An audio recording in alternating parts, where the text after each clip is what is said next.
नमस्कार, हमारा झारखंड पे आप सभी का स्वागत है। इस वीडियो में हम लोग कवर करेंगे 5 अगस्त 2022 के महत्वपूर्ण झारखंड करंट अफेयर्स और इसी वीडियो में हम लोग सम्मिलित करेंगे राष्ट्रीय और अंतर्राष्ट्रीय घटनाओं को, जो कि आपके आगामी एग्जाम के लिए बहुत ही महत्वपूर्ण सेशन होने वाला है। तो चलिए आज के सेशन को स्टार्ट करते हैं और आज का पहला सवाल आपके स्क्रीन पे बोल रहा है कि अंतर्राष्ट्रीय चित्रकला प्रतियोगिता में खिताब जीतने वाले विवान शौर्य झारखंड के किस जिला के रहने वाले हैं। तो विवान शौर्य के बारे में आपको बता दूं कि ये कहाँ के रहने वाले हैं, तो रांची के रहने वाले हैं। रांची को हम लोग क्या बोलते हैं बाबू, जलप्रपातों का शहर, यानी कि वाटरफॉल जो है यहाँ पे ज़्यादा मात्रा में होने के कारण इसको क्या बोलते हैं, जलप्रपातों का शहर के रूप में जानते हैं। और इसी को हम लोग झारखंड का शिमला भी कहते हैं। पूछेगा झारखंड का शिमला किसे कहते हैं, तो रांची को कहा जाता है।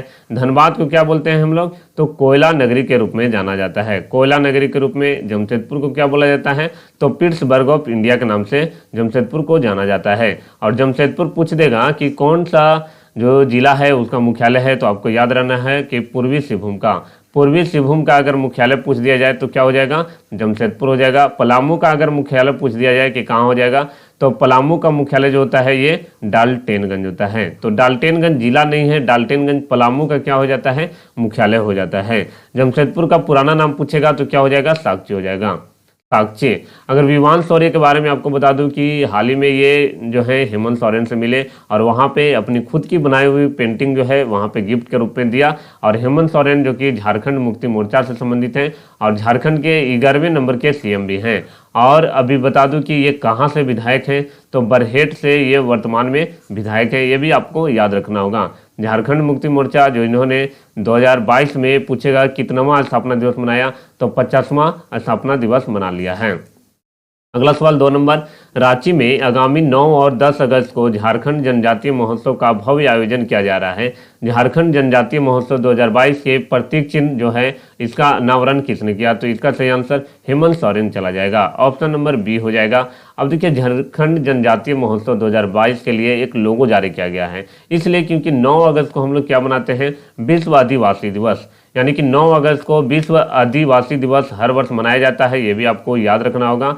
और एक और चीज़ याद रख लीजिएगा कि आदिवासी की जब बात हुए तो आपसे सवाल पूछेगा कि बताइए कि भारत की पहली आदिवासी महिला जो राष्ट्रपति पद को संभाली।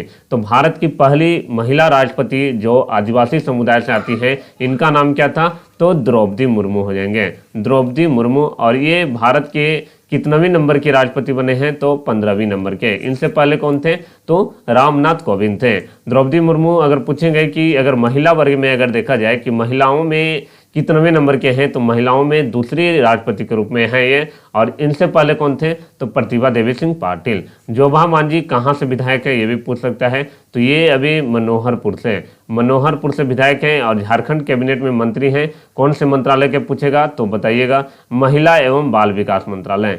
महिला एवं बाल विकास मंत्रालय के मंत्री अगर पूछ दिया जाए तो क्या हो जाएंगे, जोभा मांझी हो जाएंगे। और जोभा मांझी के बारे में एक और चीज़ जान लीजिए कि ये कौन से पार्टी से बिलोंग करते हैं, झारखंड मुक्ति मोर्चा से।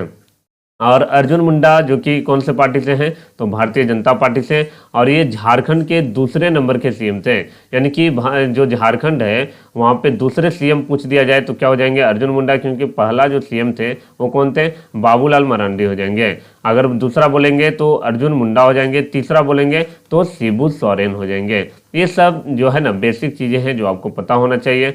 अर्जुन मुंडा जो हैं अभी वर्तमान में लोकसभा सांसद हैं यहाँ से। और कहाँ से सांसद हैं झारखंड में, तो खूंटी एक जगह है वहाँ से। और खूंटी जो है झारखंड के 24 जिला में से एक जिला है और ये झारखंड का 23वां जिला बना था। यानी कि पूछेगा झारखंड का 23वां जिला कौन है, तो खूंटी हो जाएगा। आदित्य साहू की अगर बात किया जाए तो ये कौन से पार्टी से संबंधित है, भारतीय जनता पार्टी से। और ये राज्यसभा का मेंबर बने हैं, यानी कि राज्यसभा सदस्य बने हैं, कहाँ से, तो झारखंड से बने हैं। आपको एक और चीज़ बता दूं कि झारखंड में हाल ही में 2 लोगों को जो है ना राज्यसभा का सदस्य बनाया गया। एक तो आपका हो जाएंगे आदित्य साहू जो कि भारतीय जनता पार्टी से हैं, और एक और हैं जिनका नाम है महुआ माझी। महुआ माझी के बारे में जान लीजिए, पूछेगा कि ये कौन से मतलब कि पार्टी से संबंधित है, तो झारखंड मुक्ति मोर्चा संबंधित है। और ये एक जानी मानी लेखिका भी हैं। तो और आपसे एक और सवाल पूछेगा कि महुआ माझी के बारे में और इनके बारे में कि इनका कार्यकाल कब तक रहेगा। जैसे इन लोग 2022 में ज्वाइन किए हैं, यानी कि 2022 में राज्यसभा का मेंबर बने हैं। तो राज्यसभा का जो सदस्य रहता है बाबू, उसका कार्यकाल 6 सालों का, तो 6 काउंट करिएगा तो 2000 कितना हो जाएगा, 2028 हो जाएगा। और एक और चीज़ जान लीजिए, क्या शिबू सोरेन कुछ हैं, तो शिबू सोरेन भी राज्यसभा का अभी झारखंड से मेंबर हैं, क्योंकि यहाँ पे लोकसभा की सीट अगर पूछा जाए कि कितना है तो, और राज्यसभा दोनों का दोनों आपको याद रखना होगा। लोकसभा की सीट 14 होता है, राज्यसभा की सीट अगर बोलेगा तो 6 होता है, यहाँ पे 24 जिला है। ये बेसिक सा सवाल है जो कि आपको पता होना चाहिए। और 6 राज्यसभा के लिए हम जो भी मेंबर हैं झारखंड से उनके बारे में बता दिए हैं, लोकसभा सांसद के बारे में बताएं, वो सब वीडियो जो है ना पड़ा हुआ है, जाके आप जाके पिछले वीडियो को देखिए, वहाँ पे बहुत अच्छा से बताया गया है। अब झारखंड जनजातीय महोत्सव से तो एक और दिवस होता है बाबू, जिसको बोलते हैं जनजातीय गौरव दिवस। जनजातीय गौरव दिवस आपसे पूछेगा कि जनजातीय गौरव दिवस कब मनाया जाता है, तो ये भी सवाल आपको इंपॉर्टेंट हो जाएगा। और ये हाल ही में कैबिनेट के द्वारा मनाने की घोषणा किया गया भारत सरकार के द्वारा कि बिरसा मुंडा के जो जयंती होता है 15 नवंबर को, वो हम लोग क्या के रूप में मनाएंगे, जनजातीय गौरव दिवस के रूप में मनाएंगे। और भगवान बिरसा मुंडा को धरती आबा के नाम से भी जाना जाता है। अगला सवाल, पोंडा देवगम का निधन हो गया, ये किस भाषा के संगीतकार, गीतकार तथा गायक थे, तो ये आदिवासियों की भाषा है हो, तो ऑप्शन नंबर डी हो जाएगा। और यहाँ पे पिक्चर में देख सकते हैं, इनका नाम है पोंडा देवगम, और ये जाने माने बहुत मतलब लोकप्रिय थे वहाँ पे, और प्रधानाध्यापक भी थे।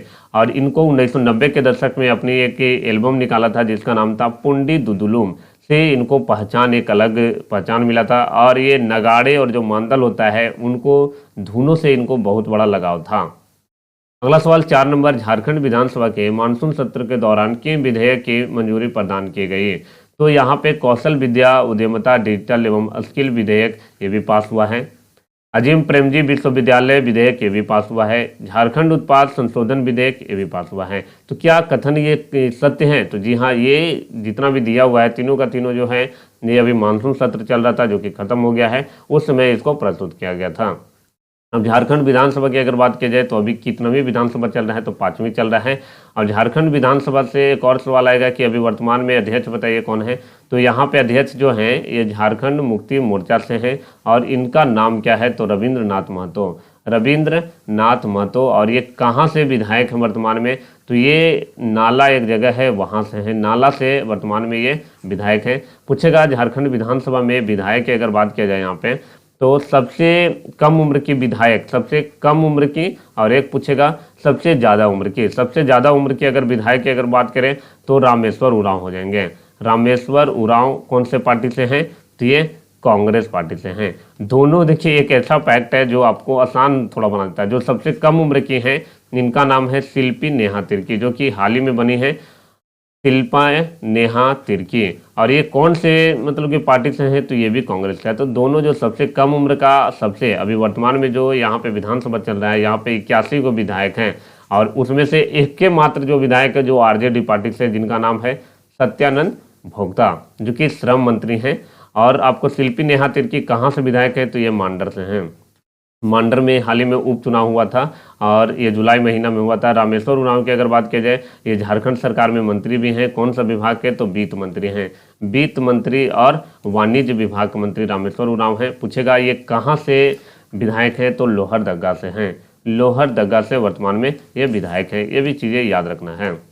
और यहाँ पे आपको बता दूं कि जो ये कानून पास किया गया है झारखंड उत्पाद संशोधन विधेयक, उसके तहत ये बोला गया कि अवैध और मिलावटी शराब पीने से अगर किसी की मृत्यु हो जाता है तो 5 से 10 लाख रुपया उनको न्यायालय की तरफ से दिया जाएगा। तो ये अब बताइए कि एक तरह से प्रोत्साहित न करें, ये गलत है थोड़ा सा, कि 5 से 10 लाख रुपया मुआवजा मिलेगा, मतलब पीजिए आप, ऐसा कुछ नहीं, ऐसा नहीं होना चाहिए था। और अवैध रूप से अगर कोई करता है, अगर उस पर कार्रवाई होना चाहिए। स्किल यूनिवर्सिटी जो है ये कहाँ पे संचालित होगा, जैसे स्किल यूनिवर्सिटी बनने की बात हो रहा है, तो जो खूंटी जो जिला है वहाँ पे आपको पॉलिटेक्निक कॉलेज है, ठीक है, वहाँ से संचालित किया जाएगा। और झारखंड में कुल 8 पॉलिटेक्निक कॉलेज है, जो कि खूंटी में मिलेगा, लोहरदगा, पलामू, चतरा, जामताड़ा, गोड्डा, बगोदर, हजारीबाग। तो ये 8 जगह जो पॉलिटेक्निक कॉलेज है, तो इसका संचालन कहाँ से होगा, आखिर कहीं पे एक हेड ऑफिस होना चाहिए। तो ये सभी जो भी आपको पॉलिटेक्निक कॉलेज है ये खूंटी से संचालित किया जाएगा। और अगला सवाल है कि वर्तमान में रांची के सांसद कौन है जिन्होंने आउटर रिंग रोड की मांग को लेकर केंद्रीय परिवहन और राजमार्ग मंत्री नितिन गडकरी, यानी कि कैबिनेट में अभी वर्तमान में परिवहन और राजमार्ग मंत्री कौन है, तो नितिन गडकरी उनसे मिले हैं। इनका नाम है Sanjay Seth. Option number D यहाँ पे राइट हो जाएगा। विद्युत वरण महतो की अगर बात किया जाए तो ये कहाँ से सांसद हैं, तो जमशेदपुर से हैं, जमशेदपुर। और यहाँ पे देखिए 2 सांसद होता है, एक लोकसभा सांसद, एक राज्यसभा सांसद। तो राज्यसभा सांसद पॉपुलर ज़्यादा नहीं रहता, लोकसभा सांसद, तो ये लोकसभा के सांसद की बात कर रहे हैं। जमशेदपुर से लोकसभा सांसद बोलेगा तो विद्युत वरण महतो हो जाएंगे। सुनील सोरेन की अगर बात की जाए तो ये दुमका से लोकसभा सांसद हैं। सुनील सिंह की अगर बात की जाए चतरा से लोकसभा सांसद हैं। ये आपको पता होना चाहिए। आपको बता दूं कि ये आउटर रिंग रोड की मांग इसलिए किया जा रहा है कि आने वाले समय में रांची में बहुत ज़्यादा आबादी हो जाएगा, जिसको थोड़ा सा नुकसान, थोड़ा सा परेशानी ना हो, उसके लिए आउटर रिंग रोड की मांग किया जा रहा है। और झारखंड में हाल ही में क्या हुआ था कि जो रांची है वहाँ पे पहला एलिवेटेड कॉरिडोर का निर्माण की मंजूरी मिला था और इस पर काम भी प्रारंभ हो गया है। और ये है अपना प्यारा झारखंड। तो झारखंड के बारे में आपको बता दें कि झारखंड कितने राज्यों के साथ सीमा साझा करता है, तो बिहार के साथ करता है, वेस्ट बंगाल, उड़ीसा, छत्तीसगढ़ और उत्तर प्रदेश। यानी कि झारखंड जो है ये कितने राज्यों के साथ सीमा साझा करता है, तो 5 राज्यों के साथ। और पूछेगा कि बिहार से झारखंड के कितने जिला लगा हुआ है, तो 10 जिला। वेस्ट बंगाल से कितना लगा हुआ है, 10 जिला। पूछेगा झारखंड के कितने ऐसे जिला है जो किसी राज्यों के साथ नहीं लगा है, तो 2 जिला मात्र हैं। एक आपका लोहरदगा और एक आपका खुंटी हो जाएगा, लोहरदगा और खुंटी हो जाएगा। अगर आपसे पूछ दिया जाए कि बताइए गिरिडीह को क्या कहा जाता है, तो इसको सोलर सिटी के नाम से जाना जाता है, सोलर सिटी के नाम से जाना जाता है। पाकुड़ को अगर बात की जाए तो ये सबसे पूर्वी जिला के रूप में जाना जाता है। सबसे उत्तरी जिला अगर बोल दिया जाएगा तो साहिबगंज को कहते हैं। झारखंड का सबसे दक्षिणी जिला अगर बोल दिया जाए तो वेस्ट सिंहभूम हो जाएगा। और यहाँ पे पूछ देगा सबसे पश्चिमी जिला कौन सा है, तो गढ़वा हो जाएगा। और आपको सिमडेगा हॉकी के लिए फेमस है, हॉकी के लिए फेमस आपका सिमडेगा हो जाएगा। साइबर क्राइम के लिए आपका फेमस है जामताड़ा साइबर क्राइम।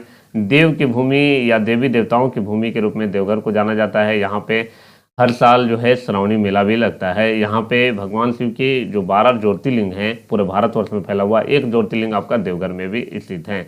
और पूछेगा कि झारखंड के सबसे पुराना जिला कौन सा है, तो सबसे पुराना जिला जो हो जाएगा ये हजारीबाग हो जाएगा। सबसे नया जिला या 24वां जिला अगर बोलेगा तो वो क्या हो जाएगा, रामगढ़ हो जाएगा। अगला सवाल है, केंद्रीय गृह मंत्री अमित शाह ने भारतीय स्वतंत्रता के 75 वर्ष पूरे होने के अवसर पे, यानी कि हम लोग आज़ादी के 75 वर्ष में पूरा कर लिए हैं 2022 में, तो भारतीय उद्योग परिसंघ और भारत की संस्कृति मंत्रालय द्वारा आयोजित तीसरे संकल्प से सीधी सम्मेलन को कहाँ संबोधित किया गया, तो ये बेंगलुरु में किया गया। अब बेंगलुरु की बात किया जाए तो इसको हम लोग क्या बोलते हैं, साइंस सिटी ऑफ इंडिया, यानी कि इसको साइंस सिटी के नाम से जाना जाता है, साइंस सिटी ऑफ इंडिया। इसी को हम लोग एक और नाम से जानते हैं बाबू, इसी को स्पेस सिटी ऑफ इंडिया कहते हैं। स्पेस सिटी ऑफ इंडिया इसलिए कहते हैं क्योंकि इसरो का हेडक्वार्टर यहीं पे देखने को मिलेगा। इसी को हम लोग भारत का सिलिकॉन वैली बोलते हैं। भारत का सिलिकॉन वैली अगर बोल दिया जाए किसको कहते हैं, तो बेंगलुरु को कहते हैं।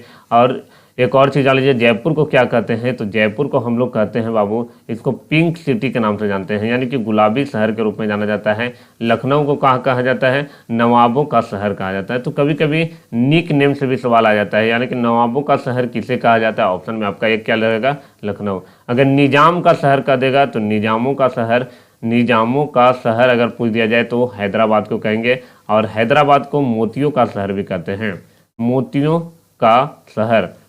अगर आप लोगों को अगर कोई गर्लफ्रेंड है तो उनको बोलिएगा कि मोतियों का शहर जो है हैदराबाद किन्हीं के लिए बोल रहे हैं, किन्हीं का अगर बॉयफ्रेंड है, किन्हीं का गर्लफ्रेंड है, तो उनसे बोलिएगा कि ज़्यादा अगर कोई डिमांड करते हैं तो उनको बोलिएगा कि हमको बसरा मोती ला के तुम दो, बसरा मोती। तो बसरा मोती के बारे में आप लोग जानिएगा, थोड़ा सा कॉस्टली ज़्यादा होता है। तो कभी कोई बोलता है कि क्या चाहिए ये, तो आप बता सकते हैं कि हमको बसरा मोती चाहिए, तो आप मांग डिमांड कर सकते हैं इसका। और यहाँ पर देख सकते हैं संकल्प से सीधी जो हुआ था ये बेंगलुरु में हुआ था। और इस पिक्चर में यहाँ पर देख सकते हैं इनका नाम है बसव राज बोम्मई, बसव राज बोम्मई, जो कि कर्नाटक के मुख्यमंत्री वर्तमान में। यहाँ पे अमित शाह हैं, अमित शाह जो हैं वर्तमान में पूछेगा कौन से मंत्रालय के मंत्री हैं, गृह मंत्री। और एक नया मंत्रालय बना था सहकारिता मंत्री, यानी कि सहकारिता मंत्रालय के मंत्री भी कौन है, अमित शाह हैं। और इस पिक्चर में देख रहे हैं इनका नाम है जी किशन रेड्डी, जी किशन रेड्डी। जी किशन रेड्डी कौन है बाबू, तो जी किशन रेड्डी के बारे में जान लीजिए। ये वर्तमान में सिकंदराबाद से सांसद हैं, यानी कि इनका चुनाव क्षेत्र कहाँ है, सिकंदराबाद है। और पूछेगा कि ये कौन से मंत्रालय के, तो ये अभी भारत सरकार में मंत्री हैं। तो एक तो इनका मंत्रालय है पूर्वोत्तर विकास को देखने के लिए, यानी कि पूर्वोत्तर में क्या विकास हो रहा है उसके लिए। पूर्वोत्तर में आपको जो अरुणाचल प्रदेश, नागालैंड, मणिपुर, मिजोरम, मेघालय, त्रिपुरा, असम, ये सब वाला जो एरिया है ये देखेंगे, वहाँ पे डेवलपमेंट के बारे में बात करेंगे। इसके अलावा ये पर्यटन मंत्री हैं, भारत सरकार में पर्यटन मंत्री हैं। संस्कृति मंत्री हैं, कला एवं संस्कृति मंत्री पूछेगा तो जी किशन रेड्डी हो जाएंगे। अगला सवाल है 1 अगस्त 2022 से 30 सितंबर 2022 तक 2 महीना तक चलने वाले ऑपरेशन मुक्ति अभियान कौन सा राज्य में चलाया जा रहा है? तो ये उत्तराखंड में चलाया जा रहा है। ऑप्शन नंबर सी यहाँ पे राइट हो जाएगा। और ऑपरेशन मुक्ति के बारे में हम लोग बात करेंगे कि इसमें क्या होता है। इसमें जो भी बच्चे जो भीख वगैरह मांगते हैं उनको रोकने के लिए, उनको जागरूक करने के लिए उनको बोला जाता है कि आप लोग पढ़ाई करिए, अभी ये उम्र नहीं है। तो ये सब चीज़ें पे ये जो यहाँ के आपको डीजीपी के बारे में याद कर लीजिए, अशोक कुमार, उनके द्वारा ये प्रोग्राम चलाया जाता है। एक बहुत मतलब बोल सकते हैं बहुत ही अच्छा प्रोग्राम है, जिसमें बच्चों पे खास करके जो भीख मांगते हैं उनको बोला जाता है कि आप लोग पढ़िए। आपको बता दूं कि उत्तराखंड में मुख्यमंत्री अगर पूछ दिया जाए तो कौन है, तो पुष्कर सिंह धामी। पुष्कर सिंह धामी हो जाएंगे। और पूछेंगे कि यहाँ के गवर्नर कौन है, तो गवर्नर का नाम है गुरमीत सिंह हो जाएंगे। अगर पूछेगा कि उत्तराखंड के राजधानी बताइए, तो उत्तराखंड के 2 राजधानी होता है। एक तो आप लोग बचपन से सुनते आए हैं देहरादून, उत्तराखंड की राजधानी देहरादून, और एक और है गैरसैंण हो जाएगा जो कि गर्मी राजधानी है। यानी कि उत्तराखंड की गर्मी राजधानी कौन है, तो गैरसैंण है। आपको बता दूं कि यहाँ पे बोला ये जो प्रोग्राम चल रहा है 2017 से चल रहा है, जिसका उद्देश्य यही है कि भिक्षावृत्ति का जो मार्ग अपनाते हैं बच्चों, उनको इससे दूर किया जाए। और ये इस वर्ष से अगर थीम की अगर बात की जाए, भिक्षा नहीं शिक्षा दें, बहुत अच्छा थीम है कि भिक्षा किसी को नहीं, उससे कुछ नहीं होने वाला, शिक्षा देने की बात किया जा रहा है। अगला सवाल है मिशन भूमिपुत्र पोर्टल का शुभारंभ किस राज्य के मुख्यमंत्री ने किया? तो ये इसका सही आंसर असम हो जाएंगे। असम के मुख्यमंत्री कौन है? हिमंता बिस्वा शर्मा। हिमंता बिस्वा शर्मा कौन से पार्टी से, ये भी पूछ सकता है। तो हिमंता बिस्वा शर्मा जो है बाबू, ये भारतीय जनता पार्टी से संबंधित हैं। और इसमें है क्या, मिशन भूमिपुत्र पोर्टल में क्या होता है कि जो भी छात्र है उनको डिजिटल रूप से उनको जो भी जाति प्रमाण पत्र है वो उनको मुहैया कराया जाएगा। यानी कि डिजिटली रूप से जाति प्रमाण पत्र बनवाने के लिए ये मिशन जो है, यानी कि एक पोर्टल जो है ये शुरू किया गया, जिसका नाम है मिशन भूमिपुत्र पोर्टल। असम के पूर्व मुख्यमंत्री जिनका नाम था सर्बानंद सोनोवाल, इनका नाम भूलना नहीं है, सर्बानंद सोनोवाल, जो कि भारतीय जनता पार्टी से हैं। ये इसलिए चर्चा में रहते हैं बाबू क्योंकि ये अभी कैबिनेट में मंत्री है। जो भी कैबिनेट का मंत्री हैं उनको किसी भी तरह से आपको याद करना होगा। सर्बानंद सोनोवाल की अगर बात की जाए भारतीय जनता पार्टी से हैं। पूछेगा कौन से मंत्रालय के मंत्री हैं, तो आयुष मंत्री हैं। आयुष मंत्री हैं। इसके अलावा इनको एक और मंत्रालय मिला हुआ है, बंदरगाह जल मार्ग जहाजरानी मंत्री। तो ये तीनों एक ही में रहता है, बंदरगाह जलमार्ग एवं जहाजरानी मंत्री। अगर पूछ दिया जाए तो आपको सही आंसर क्या चला जाएगा, सर्बानंद सोनोवाल चला जाएगा। ये सब चीज आप याद रख सकते हैं। अगला सवाल है 20 जनजातीय स्वतंत्रता सेनानियों की कहानियों पर तीसरी कॉमिक पुस्तक का विमोचन भारत के किस मंत्रालय ने किया?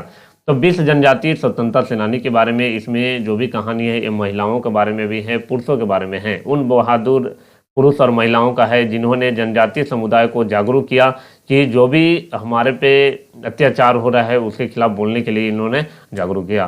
तो इस पुस्तक का विमोचन भारत का कौन सा मंत्रालय ने किया? तो 9 नंबर का सही आंसर संस्कृति मंत्रालय हो जाएगा। ऑप्शन नंबर बी हो जाएगा। वित्त मंत्रालय के मंत्री बोलेगा तो निर्मला सीतारमन। अगर पूछ दिया जाए कि बताइए कि संस्कृति मंत्रालय के मंत्री कौन है, तो जी किशन रेड्डी अभी बता दिए थे। गृह मंत्रालय के बोलेंगे तो अमित शाह हो जाएंगे। रक्षा मंत्रालय के क्या हो जाएंगे, तो रक्षा मंत्रालय के राजनाथ सिंह हो जाएंगे। ये भी आप लोग याद रखना होगा। और ये जो पुस्तक है बाबू, ये ट्राइबल लीडर्स जो होते हैं, जैसे आप झारखंड से ट्राइबल लीडर की अगर बात किया जाए तो सिद्धू कान्हू हो जाएंगे, फूल झानो हो जाएंगे, तिलका मांझी हो जाएंगे। तो ये सब जो है इनके बारे में आपको पढ़ना है, इनके बारे में जानना है, बिरसा मुंडा के बारे में जानना है, तो उनके बारे में बहुत अच्छा से यहाँ पे दिया गया है। तिलंगा खड़िया के बारे में, तो ये सब वहाँ पे सम्मिलित किया गया है। अगला सवाल है 10 नंबर, राष्ट्रमंडल खेल जो चल रहा है बर्मिंघम शहर में 2022 में भारत के सौरभ घोषाल ने स्क्वैश खेल में इंग्लैंड के जेम्स विलस्ट्रॉप को हराकर कौन सा पदक जीता है? तो ये कांस्य पदक जीते हैं। ऑप्शन नंबर सी यहाँ पे राइट हो जाएगा। 3 चीज याद करना है कि सौरभ घोषाल ने कौन सा मेडल जीता, तो ब्रॉन्ज मेडल। कौन सा खेल में, स्क्वैश में, बस इतना याद रखना है आपको। किनको हराए ये सब सवाल नहीं पूछेगा आप लोगों से। अब देखिए अपडेट कर देने, आज तक का अपडेट है कि अभी हम लोग 20 मेडल जीते हैं जी। टोटल अभी तक हम लोग कॉमनवेल्थ गेम्स में इस वर्ष 20 मेडल जीत लिए हैं। अभी बहुत दिन अभी खेल चलना है, देखते हैं। जैसे ही अपडेट होगा एक वीडियो पार्टिकुलर बना के आप लोगों के बीच में ला दिया जाएगा। 20 मेडल में अगर गोल्ड की अगर बात किया जाए, कितना गोल्ड आया, कितना आपका सिल्वर आया, कितना आपका ब्रॉन्ज आया, तो यहाँ पर देख सकते हैं कि अगर स्वर्ण पदक की अगर बात की जाए, टोटल हम स्वर्ण पदक 6 जीते हैं, 7 रजत पदक, और कांस्य पदक की अगर बात की जाए 7 पदक, और टोटल कितना हो गया, 20 पदक हो गया। तो 20 पदक अभी तक जीत चुके हैं, जिसमें 7 और 7 का रेशो में रजत पदक और कांस्य पदक दोनों सेम है। स्वर्ण पदक एक कम जीते हुए हैं। पूछेगा सबसे ज़्यादा मेडल कच्ची में जीते हुए हैं अभी तक, तो अभी 10 मेडल। बताइए, आधा का मेडल जो आया वेट लिफ्टिंग में है। तो वेट लिफ्टिंग में भारत का जो है ना कोई जो है ना मुकाबला नहीं कर पा रहा है। तो वेट लिफ्टिंग में बहुत अच्छा परफॉर्मेंस है। बात की जाए कि कौन कौन सा पदक मतलब हम लोग जीते हैं, तो देखिए संकेत सरगर के द्वारा सबसे पहला मेडल पूछेगा 2022 में जो कॉमनवेल्थ गेम्स हुआ उसमें सबसे पहला मेडल किनके द्वारा जीता गया, तो संकेत सरगर के द्वारा। कौन सा मेडल जीता गया था, सिल्वर मेडल। बताया कि 3 चीज याद रखना, संकेत सरगर सिल्वर मेडल काची में जीते, वेट लिफ्टिंग में। गुरुराज पुजारी जो कि ब्रॉन्ज मेडल जीते हैं वेट लिफ्टिंग में। वहीं मीराबाई चानू जो कि गोल्ड मेडल जीते हैं, क्या में जीते हैं, वेट लिफ्टिंग में। Vindhya Rani Devi silver medal weightlifting. Jeremy Lalrinnunga कौन सा मेडल, गोल्ड मेडल और वेट लिफ्टिंग। तो ये लिस्ट आप लोग को प्रोवाइड करा दिया गया है, ये पिछले क्लास में भी बताया गया है। तो अब नया वाला में अगर बात की जाए रिसेंट में, जो आज से हम जैसे यहाँ से 14 नंबर तक आप लोग को कवर करा दिया गया है। आज सौरभ घोषाल के बारे में जानेंगे, तुलिका मान के बारे में, गुरदीप सिंह के बारे में, तेजस्विनी शंकर, मुरली श्रीशंकर और सुधीर जी के बारे में। तो इनको 3 ही सवाल आता है, कौन सा मेडल जीते हैं और आपका खेल, बस इसी से घुमाते रहेगा आप लोग को सवाल। तो चलिए देखते हैं इनसे क्या क्या सवाल बनेगा। अगर पदक तालिका में भारत का स्थान पूछे कि कितनावां स्थान रहा, तो अगर बोला जाए तो यहाँ पे पदक तालिका में 7वां नंबर स्थान पे रहा। और कुल मेडल कितना जीता गया, तो 20 मेडल जीता गया। यहाँ पे सबसे ज़्यादा पदक तालिका में नंबर 1 बनने हुआ कौन है, तो ऑस्ट्रेलिया है। कितने मेडल के साथ में, तो 123 मेडल टोटल जीता हुआ है। और यहाँ पर देख सकते हैं पूरा पिक्चर के साथ में आप लोग को लगाया गया है कि गोल्ड जो है 6 गोल्ड में, एक मीराबाई चानू का नाम, जेरेमी लाल रिनुंगा, अंचिता सुल्ली का नाम आता है। वोमेन्स टीम जो कि गोल्ड जीता था लॉन बॉल में। टेबल टेनिस जीता जिसमें गोल्ड जीते हैं। गोल्ड फिर आया सुधीर जी के द्वारा, आज ही लाया गया है, जो कि आपका पावर लिफ्टर में आए हैं। पैरा पावर लिफ्टर होता है उसमें हेवी वेट में। और इसके अलावा सिल्वर की अगर बात की जाए संकेत सरगर, विंध्या रानी देवी, सुशीला देवी, तुलिका मान, श्रीशंकर, मुरली श्रीशंकर इनका पूरा नाम है। बैडमिंटन में फिर सिल्वर आया। इसके बाद सिल्वर जो लाया है विकास ठाकुर के द्वारा लाया गया है। इसके बाद ब्रोंज की अगर बात की जाए विजय कुमार, गुरुराज पुजारी।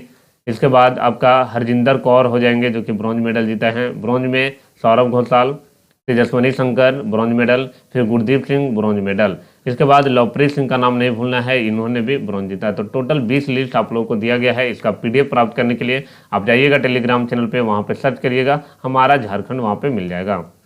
अगर राष्ट्रमंडल खेल की अगर बात की जाए 2022 में, तो राष्ट्रीय रिकॉर्ड धारक हैं जिनका नाम है तेजस्विनी शंकर। ये ऊंची कूद यानी लॉन्ग जंप में पदक जीतने वाले पहले भारतीय बन गए हैं। इन्होंने कौन सा पदक जीता है, तो ये ब्रॉन्ज मेडल। देखिए ओवरऑल पदक जीतने वाले में पहला है, और जीते कौन सा, तो ये कांस्य पदक। तो ऑप्शन नंबर 11 का C हो जाएगा। बस हम बताए हैं, केवल याद रखिए कि एथलेटिक्स हैं और ये कौन सा खेल से संबंधित हैं, बस इतना आपको याद रखना है। और कौन सा मेडल जीते हैं। 12 नंबर राष्ट्रमंडल खेल 2022 में गुरदीप सिंह ने 109 किलोग्राम भार वर्ग में कौन सा मेडल जीता है, तो ये जीते हैं आपका ब्रॉन्ज मेडल यानी कि कांस्य पदक। ऑप्शन नंबर C यहाँ पे राइट हो जाएगा। तो 12 का ऑप्शन नंबर C। और भारोत्तोलन में अभी टोटल भारत में देखिएगा तो कितना जीता हुआ है, तो भारोत्तोलन में भारत ने अभी तक 10 मेडल जीत लिया है। ये रिसेंट अपडेट है और बढ़ते रहेगा इसमें।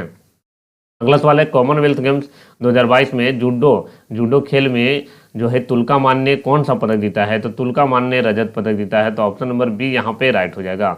अगला सवाल है कि राष्ट्रमंडल खेल 2022 में मुरली श्रीशंकर ऊंची कूद में कौन सा पदक जीता है, तो ऊंची कूद में अगर बात की जाए तो इनके द्वारा सिल्वर मेडल जीता गया। ऑप्शन नंबर B हो जाएगा। तो आप देख सकते हैं कितनी मेहनत लगता है किसी भी सेशन को डिजाइन करने में, क्योंकि यहाँ पे ऑब्जेक्टिव फॉर्मेट में पहले तो थ्योरी दे दिया जाता है, फिर ऑब्जेक्टिव फॉर्मेट में आप लोगों के लिए बताया जाता है, ताकि आपको किसी भी तरह का डाउट के मतलब रहे ही नहीं उस सवाल में।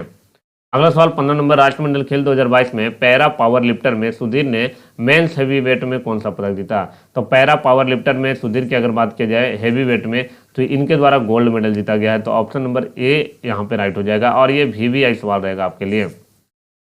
अगला सवाल प्रधानमंत्री नरेंद्र मोदी वीडियो कॉन्फ्रेंसिंग के माध्यम से कौन सा राज्य में श्रीमद राजचंद्र मिशन धर्मपुर के विभिन्न परियोजनाओं और उद्घाटन किया इसका, तो ये महान संत थे, इनके बारे में ये कहीं ना कहीं महिलाओं के लिए बहुत बड़ा योगदान रहा है। तो यहाँ पे सही आंसर ऑप्शन नंबर B हो जाएगा, गुजरात हो जाएगा। गुजरात के अगर मुख्यमंत्री की अगर बात किया जाए तो कौन है, भूपेंद्र भाई पटेल हो जाएंगे। भूपेंद्र भाई पटेल, ये आप लोग को याद रखना है। गुजरात की राजधानी की बात किया जाए तो कहाँ हो जाता है, गांधीनगर हो जाता है। और गांधीनगर किनका चुनाव क्षेत्र है, तो अमित शाह का जो चुनाव क्षेत्र अगर बोलेगा तो वो कहाँ हो जाएगा, गांधीनगर। अगला सवाल है वोडाफोन आइडिया जो कि टेलीकॉम कंपनी है, और ये जो है इसका गठन जो 2018 में हो गया था, इसके नए चेयरमैन की जगह कौन लेंगे, तो नए चेयरमैन बनेंगे, यहाँ पे आप देख सकते हैं इस पिक्चर में, इनका नाम है रविंदर टक्कर। और इनसे पहले कौन थे, हिमांशु कपानिया।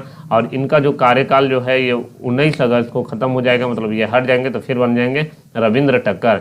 अब वोडाफोन आइडिया के पिछले सप्ताह ही बोला गया था कि नए सीईओ बनेंगे और उनका नाम क्या रहेगा, अक्षय मुंद्रा। अक्षय मुंद्रा जो कि सीईओ रहेंगे। तो दोनों याद रखना है यहाँ पे सीईओ। ऐसे अभी वर्तमान में सीईओ जो है कौन है, रविंदर टक्कर के, मगर ये बनेंगे 2 हफ्ते पहले ही हुआ था कि अक्षय मुंद्रा को बना दिया जाएगा, मुंद्रा बोलते हैं, अक्षय मुंद्रा। तो ये आपको याद रखना होगा। ये था 17 नंबर सवाल। और जैसा कि हम लोग सेशन को समाप्त करते हैं तो पिछले क्लास में जो सवाल पूछा जाता है उसका आंसर भी देखते हैं और अगला क्विज का सवाल भी रहता है। तो सवाल था हनुमान चालीसा के रचयिता कौन है। तो भगवान राम के परम भक्त के रूप में जाना जाता है हनुमान जी को। तो इसका सही आंसर ऑप्शन नंबर 2 हो जाएगा, यानी कि तुलसीदास। यानी तुलसीदास के द्वारा हनुमान चालीसा को रचना किया गया था। और आज का जो क्वेश्चन है जिसका आंसर आप लोगों को कमेंट सेक्शन में देना है, बहुत सारे लोग कमेंट में नहीं कर पाते हैं, तो आप लोगों से निवेदन है कि जाइए वहाँ पे कमेंट सेक्शन में बताइए, इसके बारे में बताइए। अपने झारखंड को बारे में जो बोला जाता है ना, जबान पे ऐसा कर दीजिए कि आप लोग आधा घंटा 1 घंटा झारखंड के बारे में बोल सकें। तो ये जो मंदिर देख रहे हैं, इस मंदिर का नाम है देवड़ी मंदिर। तो आपको बताना है कि देवड़ी मंदिर कहाँ पे है। ये इतना प्रसिद्ध मंदिर है कि जाने माने क्रिकेटर जैसे हरभजन सिंह हो गए, रविंद्र जडेजा हो गए, और धोनी को तो कहना ही नहीं, जब भी झारखंड जाते हैं तो यहाँ पर जरूर जाते हैं। और धोनी हो गए, लालू प्रसाद यादव हो गए, तो जाने माने नेता से लेकर जो क्रिकेटर हैं वो भी यहाँ पे आते हैं और अपनी हाजिरी लगाते हैं। तो आपको बताना है देवड़ी मंदिर जो है झारखंड में कहाँ मिलेगा। और एक हिंट के लिए बता दें आपको कि एक मंदिर है झारखंड में जहाँ पे 15 अगस्त और 26 जनवरी को झंडा फहराया जाता है। वो एकमात्र मंदिर है, वो आपको बताना है, उस मंदिर का नाम भी बताना है और वो मंदिर कहाँ पे मिलेगा, कौन सा जिला में मिलेगा। झारखंड के 24 जिला में से वहीं पे आपका देवड़ी मंदिर भी देखने को मिलेगा। तो ये था आज का सेशन। आप लोगों को कहीं पे डाउट रहता है बाबू, बेहिचक जाइए कमेंट सेक्शन में अपनी राय दीजिए और मिलते हैं अगले वीडियो में। तब तक आप लोग देखते रहिए हमारा झारखंड।